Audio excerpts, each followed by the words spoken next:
Hello friends.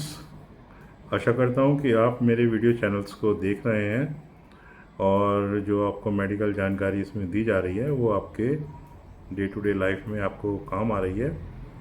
और I hope कि आपने मेरे चैनल को सब्सक्राइब कर लिया है और अपने मित्रों को आपने सब्सक्राइब करा भी दिया है, क्योंकि उद्देश्य ये है कि ज़्यादातर जानकारी जितने अधिक लोगों तक पहुँचेगी वो फिर अपनी बीमारियों के बारे में जानकारी भी प्राप्त करेंगे और उनको अपने इलाज के बारे में निर्णय लेने की सुविधा भी घर बैठे मिलेगी।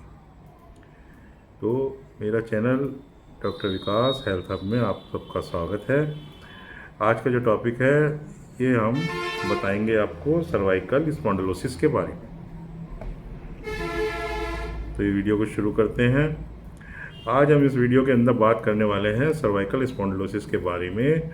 यह उम्र बढ़ने के साथ होने वाली एक आम स्थिति है जो गर्दन की रीढ़ को प्रभावित करती है। इसके प्रमुख कारणों में जो गर्दन की हड्डियों के बीच में जो डिस्क स्पेस होती है उसका सूखना है, हड्डी का बढ़ना है और लिगामेंट्स का सख्त होना शामिल है। लक्षणों की अगर इसमें हम बात करें तो इसमें गर्दन में दर्द, अकड़न और कंधों में जकड़न और कभी कभी हाथों में सुन्नपन और ग्रिप पकड़ में कमजोरियां आने लगती हैं।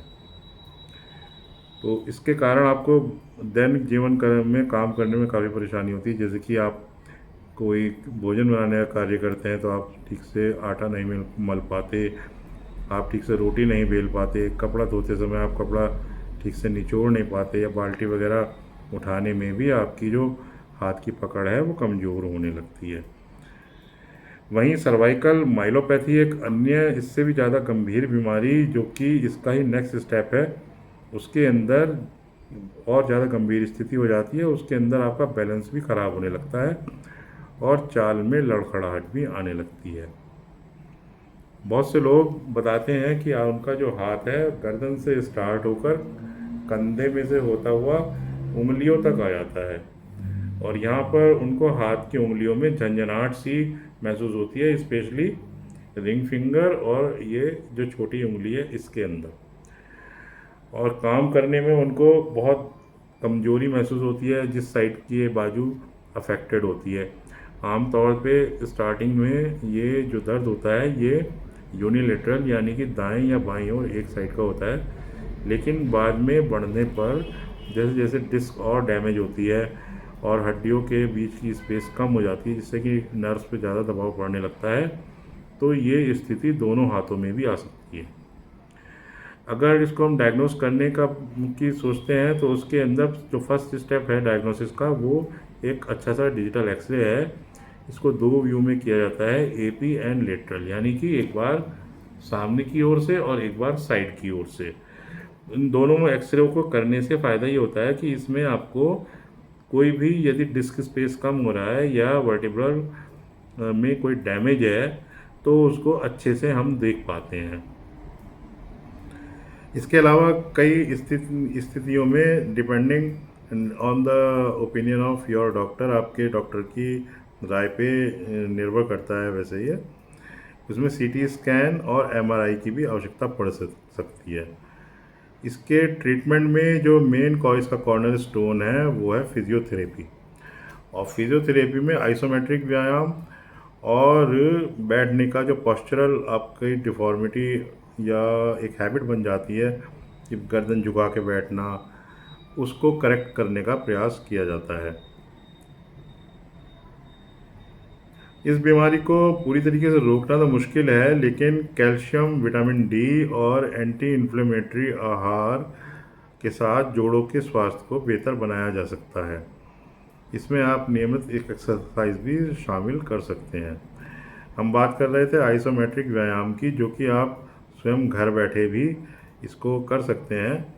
आप बिल्कुल सीधे बैठ जाएं अपने किसी फर्श पर या टेबल पर और अपने माथे पर आगे से, साइड से, इस साइड से और पीछे से दबाव डालेंगे।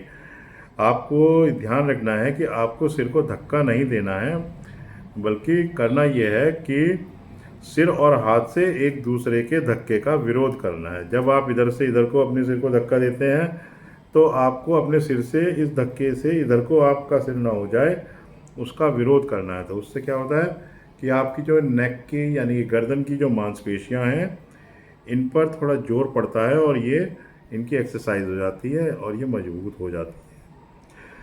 जब आप एक साइड से पुश करते हैं तो उस स्थिति में आपको कुछ सेकंड तक रुकना चाहिए। गिनती गिन सकते हैं आप अपने मन ही मन में 5 तक की, 1 2 3 4 5। और इस प्रकार से आप इस अभ्यास को कई बार दोहराएं तो ये आपके लिए ज़्यादा बेहतर रहेगा। जहाँ तक बैठने के पोस्चर का सवाल है, जब आप बैठते हैं तो आप एक ऐसी चेयर का जिसमें कि तकिए लगे हुए हों पीछे, उसका पीठ, जिससे कि आपकी पीठ उस पर टिक जाए, उसका सहारा ले सकते हैं।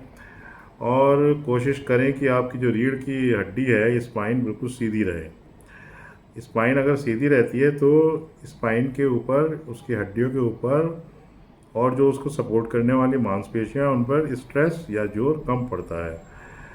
बहुत से काम ऐसे होते हैं जैसे कि लिखाई पढ़ाई का काम है, आजकल बहुत सारा काम आप लोग और बच्चे लैपटॉप पर करते हैं, तो आपको ऐसे झुक के आप उसको जब देखते हैं तो आपके पीछे जो गर्दन है, इसके ऊपर बहुत ज़्यादा लोड पड़ता है। तो उसके लिए आप कर सकते हैं कि आप अपने लैपटॉप को किसी थोड़ा हाइट स्टैंड पर या बुक्स के ऊपर रख लें, जिससे कि आपका जो पोस्चर है बैठने का वो सीधा रहे और आपकी गर्दन भी सीधी रहे। उससे आपको इस दर्द में काफ़ी लाभ होगा। कुछ खास मामलों में जिसमें कि ये डिस्क बहुत ही ज़्यादा ख़राब हो जाती है, सर्जरी की ज़रूरत भी पड़ सकती है। ऐसा आमतौर पर तब होता है जब नसों पर या स्पाइनल कॉर्ड पर, स्पाइनल कॉर्ड जो ब्रेन से नीचे स्पाइन जो रीढ़ की हड्डी होती है, इन सब हड्डियों के बीच में एक छेद होता है, उसमें से होते हुए एक स्पाइनल कॉर्ड नाम की स्ट्रक्चर होता है, वो इसमें पास होता है, जिसको हिंदी में हम लोग सुषुम्ना भी कहते हैं। तो ये जब नाड़ी या नर्व इसमें से पास होती है तो इसके साइड में से दोनों ओर नर्व्स भी निकलती हैं। अगर अगर ये स्पाइन की हड्डियां एक दूसरे के ऊपर जैसे इस प्रकार से रखी रहती हैं, इनके बीच में एक गैप होता है, अगर ये गैप ख़त्म हो जाए और ये एक दूसरे को इस प्रकार से दबाने लगें तो इनमें से जो दोनों ओर निकलने वाली नर्व्स हैं, इनके ऊपर एक्स्ट्रा दबाव पड़ता है और फिर आपको ये दर्द न केवल गर्दन में बल्कि कई बारी कमर में, कूल्हों में और नीचे पैरों तक में जाने लगता है।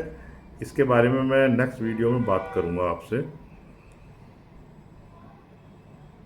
अच्छा, डिफरेंशियल डायग्नोसिस की अगर हम बात करें कि अन्य कौन सी ऐसी बीमारियां होती हैं जिनके लक्षण सर्वाइकल स्पॉन्डिलोसिस से मिलते हुए हो सकते हैं, उन्हीं के जैसे लक्षण दिखा सकती हैं बीमारियां, तो इसमें है कार्पल टनल सिंड्रोम, जिसके अंदर यहाँ से जब नर्व्स पास होती हैं कलाई से हाथ के अंदर, तो यहाँ पे जो ये एक बैंड होती है रिस्ट पर, ये टाइट हो जाती है, उस पर प्रेशर पड़ता है।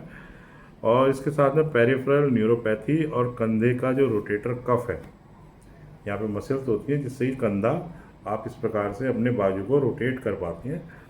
तो इसमें अगर अकड़न या ये जाम हो जाता है, जिसको कि फ्रोजन शोल्डर कहते हैं, तब भी इस प्रकार की स्थिति उत्पन्न हो जाती है। कभी कभी गर्दन में चोट भी लग सकती है, कोई ट्रॉमा हो गया खेलते हुए या आप गिर गए तो भी इस प्रकार की स्थिति पैदा हो सकती है, या कोई अंदर ट्यूमर होता है तो वो भी प्रेशर डाल सकता है स्पाइनल कॉर्ड पर। तो इन सब कंडीशंस को रूल आउट करना भी आवश्यक हो जाता है अगर गर्दन की स्पाइन की एक्सरे नॉर्मल आती है, तो देखना पड़ता है कि अन्य क्या कारण हो सकते हैं। तो ये मैंने आपसे आज बात की है सर्वाइकल स्पॉन्डिलोसिस की। आशा है कि इसमें आपको आपकी सभी जो डाउट्स हैं सर्वाइकल स्पॉन्डिलोसिस के बारे में वो क्लियर हो गए होंगे। तो इसको ब्रीफ में फिर से मैं कुछ पॉइंट्स में सम अप कर देता हूँ। सर्वाइकल स्पॉन्डिलोसिस में गर्दन से निकलने वाली नसों के ऊपर एक्स्ट्रा प्रेशर जब पड़ना शुरू हो जाता है तो आपकी जो नर्व्स जो हाथों में जाती हैं उनमें दर्द होना शुरू हो जाता है। तो इसको हम मेडिकल लैंग्वेज में कहते हैं सर्वाइकल ब्रैकियल्जिया। इसके अलावा जो मेन स्टे है, इसका जो ट्रीटमेंट का मेन स्टे है वो है फिजियोथेरेपी। अगर आप अपनी गर्दन की एक्सरसाइज नियमित रूप से करते हैं तो ये बीमारी आपको होने की संभावना कम है।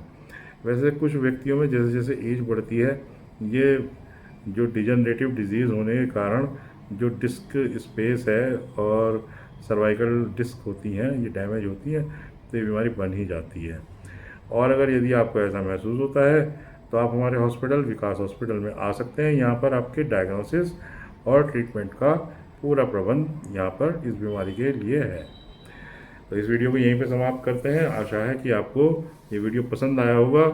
आप अपने मित्रों को इस चैनल के बारे में बताएं, खुद भी सब्सक्राइब करें और उन्हें भी सब्सक्राइब कराएं। मिलते हैं ऐसे ही किसी नेक्स्ट वीडियो में। तब तक के लिए नमस्कार, बाय बाय।